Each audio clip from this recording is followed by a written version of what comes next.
ನಮಸ್ಕಾರ ಎಲ್ಲರಿಗೂ. ತುಂಬ ದಿನಗಳ ನಂತರ ವಿಡಿಯೋನ ಹಾಕ್ತಾಯಿದ್ದೀನಿ.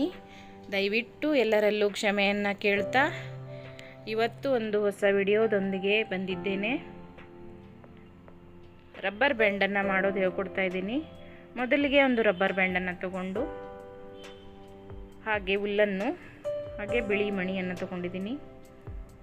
2 ಎಳೆ ಹುಲ್ಲನ್ನು ಸೂಜಿಗೆ ಹಾಕ್ಕೊಳ್ಬೇಕು.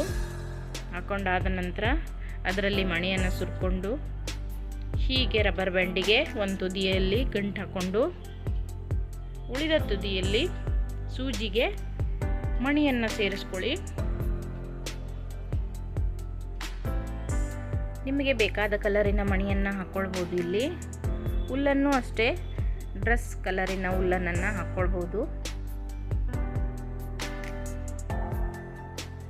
ನೋಡಿ, ಈ ಥರ ಮಣಿಯನ್ನು ಹಾಕ್ಕೊಂಡಾದಮೇಲೆ ರಬ್ಬರ್ ಬ್ಯಾಂಡಿನ ಸುತ್ತಳತೆ ನೋಡಿಕೊಂಡು ಎಷ್ಟಿದೆ ಅಷ್ಟು ಮಣಿಯನ್ನು ಹಾಕ್ಕೊಂಡ್ರೆ ಆಯಿತು. ತುಂಬ ಸಿಂಪಲ್ ಇದೆ ಫ್ರೆಂಡ್ಸ್. ಇದು ಮನೆಯಲ್ಲಿ ಯಾರು ಬೇಕಾದರೂ ಮಾಡ್ಕೊಳ್ಬೋದು. ಕ್ರೋಶಾ ಕಡ್ಡಿ ಅಗತ್ಯ ಇಲ್ಲ ಇದಕ್ಕೆ. ಬರೀ ಒಂದು ಸೂಜಿ ಮತ್ತು ದಾರದಿಂದ ಮಾಡಿಕೊಳ್ಳುವಂಥದ್ದು. ನೋಡಿ, ಈ ಥರ ಇಲ್ಲಿ ಸ್ವಲ್ಪ ಹೆಚ್ಚಾಯಿತು ಮಣಿ ಹಾಕಿದ್ದು, ಅದಕ್ಕಾಗಿ ತೆಗಿತಾ ಇದ್ದೀನಿ. ರಬ್ಬರ್ ಬ್ಯಾಂಡ್ ಸುತ್ತಳತೆ ನೋಡಿಕೊಂಡು ಹಾಕ್ಕೊಳ್ಳಿ. ರಬ್ಬರ್ ಬ್ಯಾಂಡ್ ಇನ್ನೂ ಅಗಲವಾಗಿ ಇದ್ದರೆ ಮತ್ತು ಚೆಂದಾಗಿ ಬರ್ತದೆ. ನಾನಿಲ್ಲಿ ತೋರಿಸ್ಲಿಕ್ಕಾಗಿ ಈ ಥರ ರಬ್ಬರ್ ಬ್ಯಾಂಡನ್ನು ತಗೊಂಡಿದ್ದೀನಿ. ಬೇರೆ ರೀತಿಯ ರಬ್ಬರ್ ಬ್ಯಾಂಡನ್ನು ತಗೊಂಡು ಸಹ ಮಾಡ್ಬೋದು. ನೋಡಿ, ಹೀಗೆ ಒಂದೊಂದೇ ಮಣಿಯನ್ನು ಸರಿಸ್ಕೊಂಡು ಒಂದೊಂದು ನಾಟನ್ನು ಹಾಕೊಳ್ಳುವಂಥದ್ದು.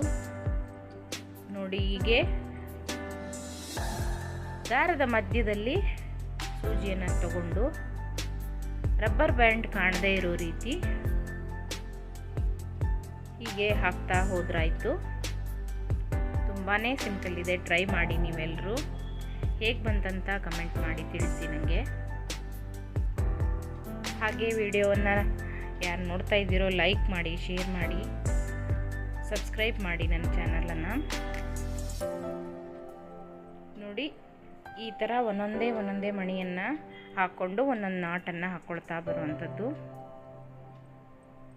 ಹೀಗೆ ರಬ್ಬರ್ ಬ್ಯಾಂಡ್ ಕಾಣದೇ ಇರೋ ರೀತಿ ಕೈಯಿಂದ ಸರಿಸ್ಕೊಳ್ತಾ ಬನ್ನಿ. ಹುಲ್ಲನ್ನು ಪೂರ್ತಿಯಾಗಿ ಆದಮೇಲೆ ಈ ಥರ ಕಾಣುತ್ತೆ. ಈಗ ಕೊನೆಯಲ್ಲಿ ಮತ್ತೊಂದು ನಾಟನ್ನು ಹಾಕ್ಕೊಂಡು ದಾರವನ್ನು ಕಟ್ ಮಾಡಬೇಕು.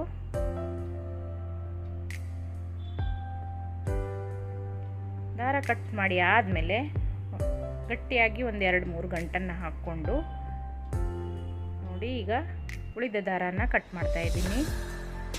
ರೆಡಿ ಆಯಿತು ನಮ್ಮ ರಬ್ಬರ್ ಬ್ಯಾಂಡ್. ಹಾಗೆ ವಿಡಿಯೋ ನೋಡಿದ್ದಕ್ಕಾಗಿ ಎಲ್ಲರಿಗೂ ಧನ್ಯವಾದಗಳು.